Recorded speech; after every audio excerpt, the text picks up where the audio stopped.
Hello, everybody. Welcome back to the Enterprise Dish. It is the Ohio boys hanging out again, which means we got Rick, and Rick actually has a new camera. He's looking good, looking bright and I gotta cheery. do what I can with what I'm working with here. So yeah, I went and bought.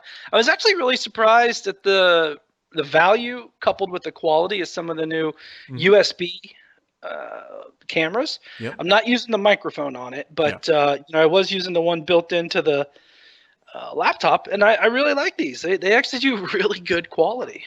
Which one did you end up going with? It's a Logitech. Don't know the model number, but it's the second to the highest end one that they sold in the retail store Okay. here, right across the street. So, yeah, I was really happy with it. And then the Logitech software, the Capture, does a Hmm. really good job to like pump out some videos. Doing my Yeah. content thing Oh here at yeah. Veeam. Oh, so I feel you. I'm 100 bucks, it's down with it. Yeah, it is quite surprising what you can do now with webcams and just connecting things up. The quality, because most people associate webcams with just terrible quality, like that's because Right. that's what they used to be. But if you get those dedicated standalone ones, you're getting at least 1080. You can do 4K now, up to 60 frames per second. The Yeah. bigger thing that honestly, I think, in my opinion, which Rick and I were just talking about, is lighting is almost more important now than the cameras because they've gotten to that point where it's really good. And so trying to get your lighting perfectly is it's a chore.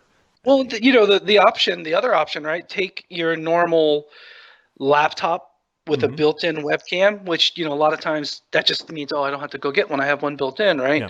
But like, put your hand on the screen, right? It's this thick, right? So how much good lensometry or Yeah, lens on it. Yeah, cameraology can they put in there? So whereas this guy, oh, it's thick, yeah, yeah, it's nice, yeah. There's a lot of good stuff in there. So I'm just convinced it's kind of like a camera versus a camera on your phone. Of course, the yeah, cameras are better. This was right along those lines, and oh, you can see everything in my office now. It's great, yeah. yeah. So it was good. It was money well spent. I would agree. I would agree. And so there's been a lot. Actually, there's a ton of stuff going on here in the next couple weeks. But we're going to take a quick look here because Microsoft said that in the Server 2019 release, the server core adoption is soaring. Does this sound surprising to you? Like, Microsoft almost seemed a little shocked that this was kind of a big deal. So much so that they put out all the press and started calling people quite literally to tell them that this is a big deal. Does this sound, what's your take on this? Well, I don't have an issue adopting core. Hmm. Right, it's the super small. Was it Nano? I can't remember the other one. That one I wasn't quite ready for. Right, but server core, I'm totally good with that. And I know at Veeam we have people using it for components like Veeam installs on a Windows server, but some of the worker components that go to what we call a proxy and WAN Excel and repository, all of that's fully supported on Core. So Veeam's Hmm. embraced it. So I've been telling people for years to use Core. So I'm finally happy to see that they're doing Yeah. it. Couple that with Server Administrator and Windows Admin Center. Yeah, the promise is coming true. PowerShell, remote administration. I wouldn't be surprised if people are finally listening to what Microsoft's been advocating. It sounds weird that maybe they're surprised though. Yeah. People find it like people. They're like, people listen to us. It's like, Yeah, exactly. oh yeah, they listened to us. Of course they did. That's the right thing. They should have been doing that all along. But yeah. So that's Yeah, a I mean, little. lightweight, you think about automation, you think about central administration, you think about policy things. I mean, still group policy is a really, really Mhm. good management technique when, domains are involved. So I'm not surprised, but, if I were to have a prediction from when core and related technologies were released, Mhm. how many generations of Windows would it take for it to be like surprisingly, I won't call it mainstream, but Yeah. significant adoption? I would have trouble predicting that. I'm like the little wizard with my like user interface cape and my little magic wand Hmm. for user interface screens. I'm not a PowerShell. I'm not a Yeah. script kiddie. So it might have taken me a while to really foresee widespread adoption, but no, it's a great milestone. Yeah, it is. And speaking of milestones, Microsoft won about a $10 billion milestone. This one, Politics aside, Microsoft has won the JEDI contract, which is a Defense Department contract. It was a winner-take-all for cloud for initiatives for the next decade, which can be valued at they would say, up to $10 billion. But knowing how government contracts work, I suspect it'll go over that. But yeah, that's a huge win for Microsoft. That is a big deal. I wasn't following it closely. Part of me thinks, and maybe I'm being a little cynical here and taking a slightly different angle, but I kind of had trouble thinking that they could even select one, Yeah. much less actually choosing one. Yep. But I could almost have made the argument that there could be technical reasons as well as stability reasons to select both. Yep. You know, very rarely when I talk to very large enterprises now, a defense contract of this nature, this type of purchasing is a different situation. But very rarely do I talk to large organizations that are consistently one cloud or one platform or one database or whatever. So I was actually surprised that there actually would be a singular decision. I partly thought they might have gone part of both. But if you work backwards to the whole point, which is consolidation, in conjunction with the interests of what is needed for a technical investment like that, there would be a good balance to, there would be a good significant priority to make it a singular decision, right? Even though I thought maybe it would have been both.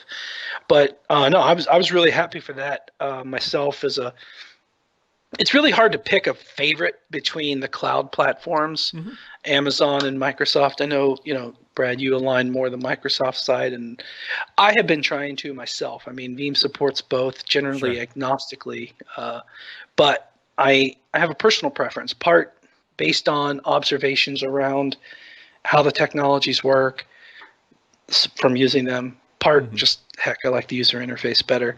And then thirdly, just my role at Veeam, Microsoft does better at partnering, so they all have their own characteristics, don't get me wrong.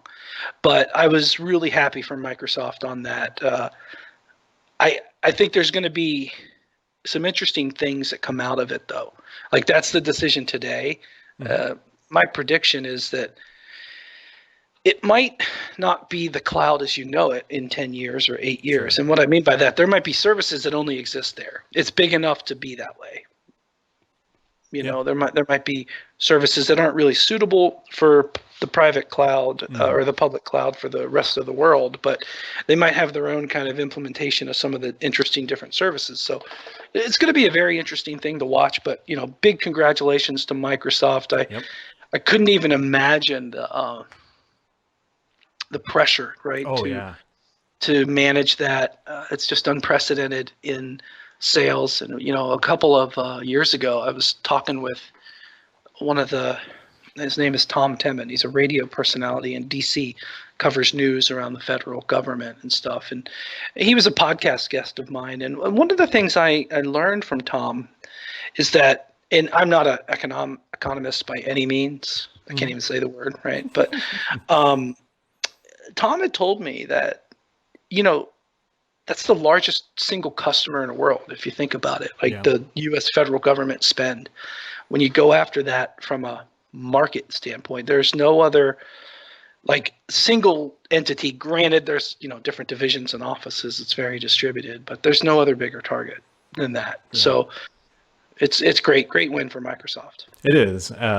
It also makes, I would love to see that proposal, just how thick it is. Because, can you imagine, how many careers were quite literally just aligned to this contract for the past, I don't know, a couple of years potentially to make this happen. So how many more are going to come afterwards? Oh yeah, I mean, that's the to get to this point was one inventory of staff, but then to make it happen, Wow. Now they've won, and now it's oh gosh, we have to go do all those things that we promised.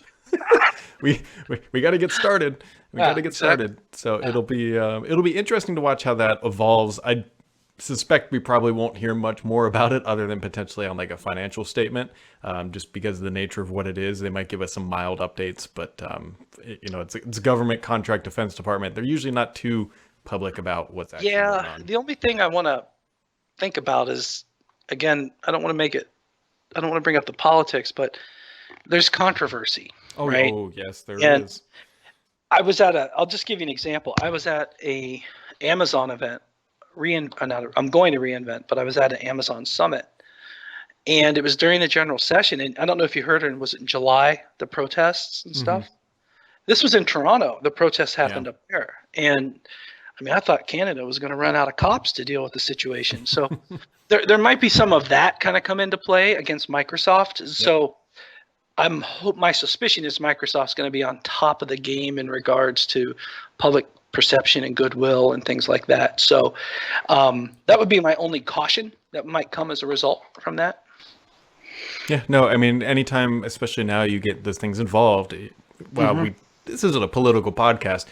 You can't ignore them, right? No. Especially with that type of a contractor. And it's not just the government, though. But you can make the same arguments potentially for Boeing, for Lockheed Martin, who are building machines of war. Some people don't want to be associated with that. So, Exactly. Indeed. so It's hard. It's impossible to make everybody happy. It is. Everybody can agree on that. Yep. Yeah, that is exactly true. And speaking of people not happy, Microsoft had another. This is an interesting one because they had another Office 365 outage, which unfortunately for Microsoft isn't all that unprecedented. But what went down was actually only impacting people who were trying to be more secure. It was their multi-factor authentication layer was having some teething issues, and people who needed to authenticate to it couldn't, and then were effectively locked out, which is not a great champion of MFA. No, well, the short takeaway is if you're not using MFA, you should, even in spite of this. That might explain why the middle of the night I use them. It's funny, Brad. I take it some Microsoft app you use the MFA of any type, like at least Azure. Okay, Yeah. I do as well. I use it two different ways. One for my personal Azure subscription, and then another way I use it for all my Veeam Jazz. Yep. Now, the one for my personal Azure subscription, I'm the admin, so I can set how that's all done. I actually, on that one, prefer the email or the text message. And then on the Veeam situation, I prefer only the phone call. Okay. Interesting. A lot of people want the Authenticator app. Yeah. Is that how you roll? Yeah. So actually, what happens is for those who aren't aware, you get a push notification, and what it does, at least for me, it shows up on my Apple Watch, and I just hit approve, and then it all works. It's actually very, very nice. So I answer the phone call, hit the pound sign, and it works. All very nice. I intentionally went with the phone call, and I used my Google Voice number. Let me explain why.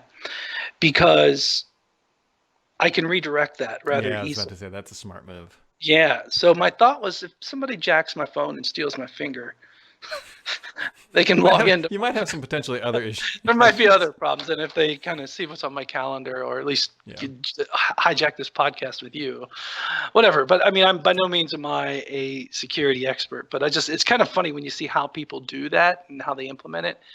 But back to the root of the issue, right? That becomes a necessary technology, enabling multi-factor authentication. And I feel that there could be a space for multi-factor being 3, believe it or not. That would, for certain things like keys to the keys to the keys to the keys to the basement of the kingdom, that type of thing. Maybe that makes sense. But I mean, I don't think that occasional outages like this for MFA are too bad, but I'd have to look at the overall time, right? Meaning, okay, if this was, I think Mary's article pointed it for a number of hours or such, but if it's something that if you took the 365-day average, then what are we talking about? Now that's a different discussion. Right. How many nines do we have for the year? I kind of look at the long game, even though I just got hit in the head by a baseball, but I got to think of the 9 innings. Yeah. I guess that's an analogy. Yeah, that is an analogy. It's a good one, though. It's a good one. I'll take it. We will take it. And you bring up a good point. Outages are going to happen, and if you try to roll your own, I'm going to bet that Microsoft has a better uptime than you do. I don't know. I've seen some really good shops, but for the masses, that's true. Yeah. There's a certain small amount of organizations that can do better than cloud, but for the masses, yeah, that's true. They can do it better. Yep. And Rick, as we steamrolling towards Microsoft's largest IT Pro conference, which is taking place here very soon, there's 40,000 people, there's hundreds of sessions. You got any top tips for first-time attendees or people who are going to their first conference, or any goodwill advice? I think you've been to one or two conferences lately. So Yeah, you could say that. So my number zero piece of advice is don't do like I did. Or maybe you will. So I actually booked personal vacation for next week. So my wife and I are going to Japan, right? So we leave Friday and we'll come back the Saturday after. We're doing that, Tokyo and Kyoto. Really nice. stoked. Looking forward to it. But it's actually a very busy week. So Ignite is going on, and VMworld Europe same week, and the European Gartner Symposium same week. This is a bizarre week next week. Yeah, it is. So for any major event, and Ignite, one of the largest, there's if you've not been to one of those, I guess I would offer the following tips in, okay, brace yourselves order. We're braced. Braced. Comfortable shoes. Plan your agenda before the start of the day. And step 2B, ensure you have adequate time to go from item to item. Sometimes, it's not like your office building where you go down a floor and it takes 5 minutes. It's not like the shopping mall where it takes 10 minutes to go across. It might actually take longer. When I build agendas, I actually incur 30 minutes between matters for transit time, because you know why? You might have to stop and talk to somebody. You might have to eat. You might have to go to the bathroom. You never know. Yep. So always have plenty of time. Step 3, plan your battery power situation. So chargers and your mobile device, etc. So specifically my phone. What I find, and the days that I can do it, I love it. I don't bring my laptop. Not on the day-to-day. Now, the thought of that is, it depends on what you're doing. Now, if I'm going to present, I might need it, or at least I'll bring a USB key if there's one provided. But if I can get away with a day that I don't bring my laptop, a number of interesting things happen. For one, my backpack's a lot lighter, which is my 4th tip, pack light. So my 3rd tip of don't bring the laptop if you need it, but do bring your charging for your phone is you can always sit down and work elsewhere. Meaning the hotel in the morning or something, but you have limited time at these events. Chances are you're just going to do quick hit stuff anyways. Probably can do that on your phone. Maybe a small tablet would be better. So tip number 4 is, what was tip number 4? But whatever it was, but tip number 5 is to make sure that you catch up with everything else either before you leave in the morning. So what I personally do is I get up an hour and a half early every day when I travel, especially for major. That's a smart idea. Yep. Just bang out an hour of the replies and just FYIs and stuff. So you will be okay through the day. Like 1 power hour in the hotel, great stuff. I actually like it better on the West Coast because I can get my Europe and my East Coast people I can still interact with if there's that type of stuff needed. But with Ignite in Orlando, I'd get my Europe people. My next tip would be a general rule of thumb. 1 more hour of sleep is more important and more valuable than 1 more beer, right? So just get yourself to bed. And then don't drink too much because you want to do complicated things the next day. And then another tip is actually share with your team, especially IT pros who attend these events, and you might be the only one going from your team. On your next team meeting, or just schedule it randomly, a 30-minute, 50-minute, 1 hour, whatever recap where your top whatever bang, bang, bang things linked to the recording of the presentations, things you learned, things you have taken away. Those are a great idea. Step number recommendation next is attend a Veeam party. Duh. You can find that on the internet. Stop by the Veeam booth. You can attend that. Yep, they'll be there. Another recommendation is network, right? This is the exclusive experience that comes with attending these events, and especially for Microsoft Ignite, find the Microsoft people you want to. Community influencers are great, but also if there's an Azure or other Microsoft technology that you really like, latch into the team associated with that product, get to know them, find MVPs in that category, right? And then another practical tip for attending major events is to, it sounds crazy, but take a night off. I love sometimes just going to dinner by myself or room service or something to take it easy and relax a little bit. I'm a little bit older than most. Some people just go a little bit too gangbusters on it. But I think that a little bit of you time is actually important.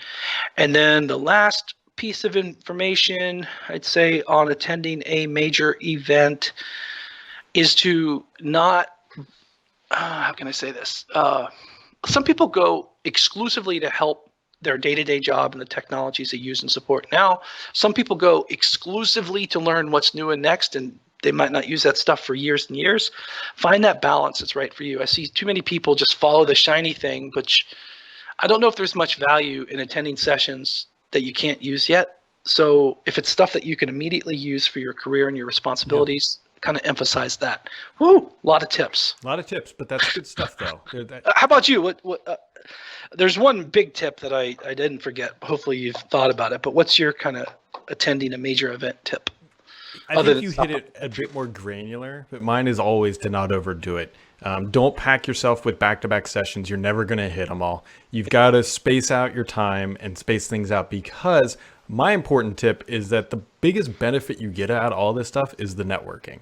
Because if you go to a session and you have time to talk to the guy sitting next to you after it for 10 minutes, and then you have an issue a week later, you feel much more comfortable reaching out to those people rather than just going like, oh no, I didn't learn this in the session, I'm screwed. But finding those like-minded peers who are in the same sessions, who are trying to learn the same things, that is your networking group that is going to be able to help you triage things when they go astray, which they inevitably will. One more random tip. Yep. Bring a refillable water bottle. Oh yeah, that's a good one. Because they might have those large 5-gallon of water, but it's the paper cups. A lot of times people want to like fill and go, take it with them through the day. If water is your jam, bring that. Maybe the flavored water, those types of things, little squirts or something. But yeah, I do get spoiled at these events because of the press stuff is always better than the attendee. The cheap seats, it's real there, bro. Even for vendors sometimes, I've seen one colleague of mine has this, like, I don't want to call it a bladder, but it's like Camelback? It's just like a pouch that filled up with water. It's big, but it's like hard to drink, right? So maybe the bottle is the way to do it rather than reenacting what I just tried to do there. But it's important to stay hydrated. That is the hydration situation indeed is a priority. It'll be good. Well, Rick, we very much appreciate you taking time out of your busy day. It is a busy time. I think everybody's a little busy this time of the year as we head towards the end of the year, wrap it all I'm going up. on vacation, man. Yeah, that is true. I'm good. We're just going to ignore Rick from now on. I He's might nice leave and at 3 relaxed. today. I got nothing going on. I'm loving it. Well, Rick, thanks for taking time out. And to everybody else, make sure you hit those subscribe buttons down below, and we'll catch all of you right back here next time.